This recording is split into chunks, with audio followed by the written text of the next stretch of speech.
Welcome to another edition of Parenting Matters with McCracken.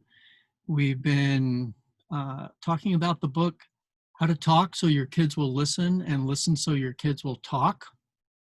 And specifically, we're in the section about helping kids deal with their feelings. This book was written by Adele Faber and Elaine Maslish many years ago. Very helpful to my wife and me in our parenting efforts, and helpful to many around the world. And we're continuing in this series, and today we're going to talk about instead of denying their feelings, give the feeling a name. Help your children identify what it is they're feeling. Now, in their book, in the middle of each chapter, they have kind of a comic section that helps illustrate the principle they're trying to teach. And in this case, it's a father with his little girl, and the little girl says, "My turtle is dead. He was alive this morning." And the father says, "Now, don't get so upset, honey."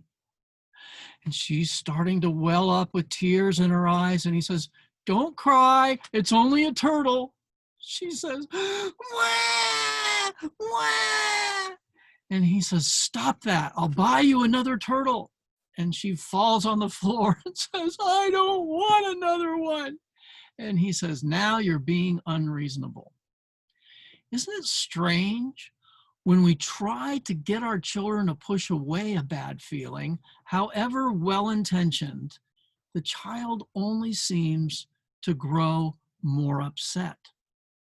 Instead of denying their feeling or trying to get rid of that feeling, let's try giving the feeling a name. So let's take the same scenario, different approach. Little girl says, "My turtle is dead. He was alive this morning."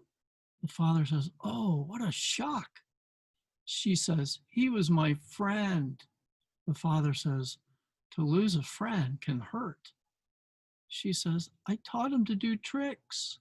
The father says, "You two had fun together." And then in the final frame, it shows the father walking away with his arm around the daughter. And he says, "You really cared about that turtle." And she says, "I fed him every day." Parents don't usually give this kind of response because they fear that by giving a name to the feeling, they'll make it worse. Just the opposite is true. The child who hears words for what they're experiencing is deeply comforted. Someone has acknowledged their inner experience. You know, we've said it before and we'll say it again. This isn't true just for children. It's not true just for teens. It's also true for adults. When our feelings are acknowledged and validated, it empowers us to actually deal with them in a way that's healthy. And the sooner we can start helping our children learn that, the better it will be for them, the better it will be for us, the better it will be for our relationship with them. I may have mentioned before, I don't remember, that when our children were young, we took paper plates. And now you have emojis and you can get them electronically.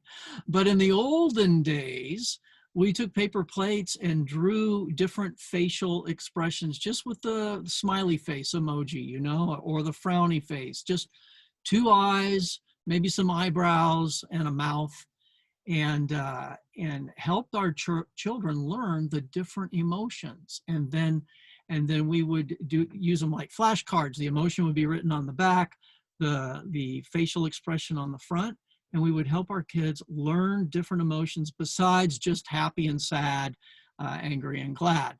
There are a range of emotions, and we help them identify them objectively so that when they were experiencing them subjectively, we could identify together what it was they were feeling. So instead of instead of denying the feeling or trying to cover up the feeling or even trying to change the feeling, give the feeling a name.